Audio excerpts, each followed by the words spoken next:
When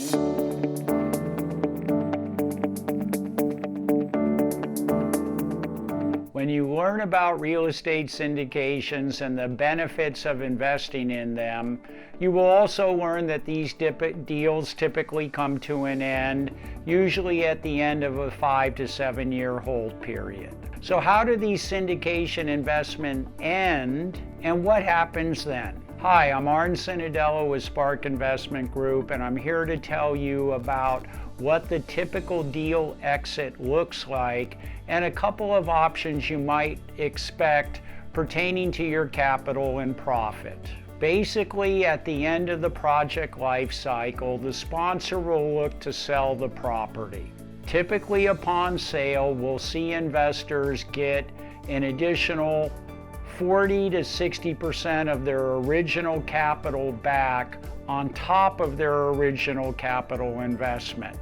So let me explain. As an example, if you had invested $100,000 in the original deal, then it's likely upon sale you might get back $140,000 to $160,000, receiving all of your original investment back plus the profit during the ownership period.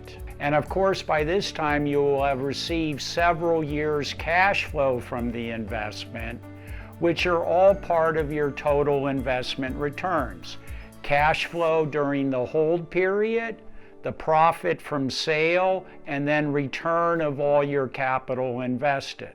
Another option that we sometimes see is what's called a 1031 exchange. If you've invested in rental homes yourself, you may be familiar with this concept.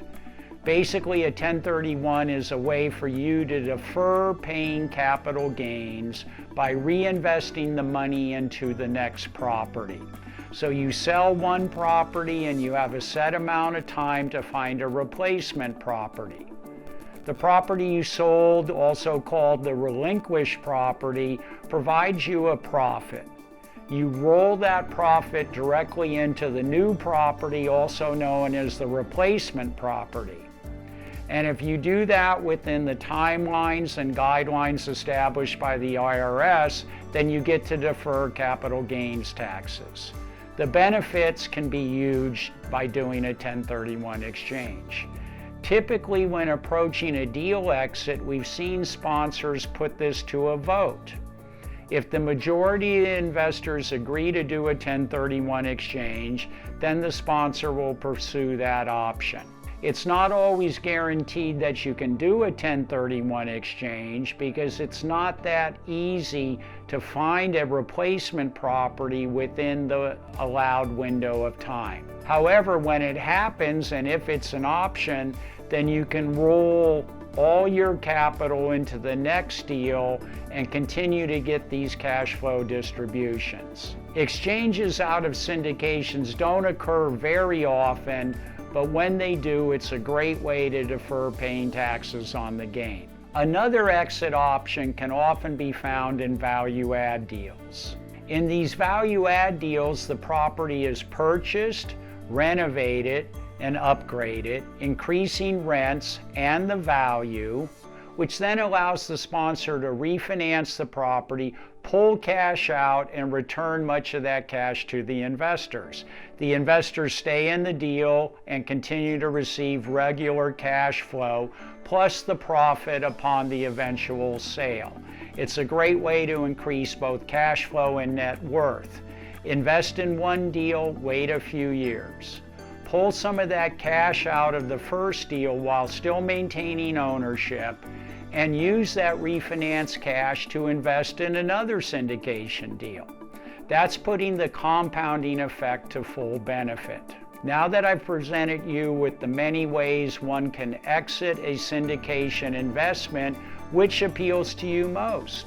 I'd love to see your comment below. And as a special thanks for watching, I'd like to extend an invitation to you to join the Spark Investor Club, where you can learn more about syndications and be the first to know about new investment opportunities. Finally, let me know you like this video by giving the video a thumbs up below. Do you happen to know anyone that could benefit from a real estate syndication?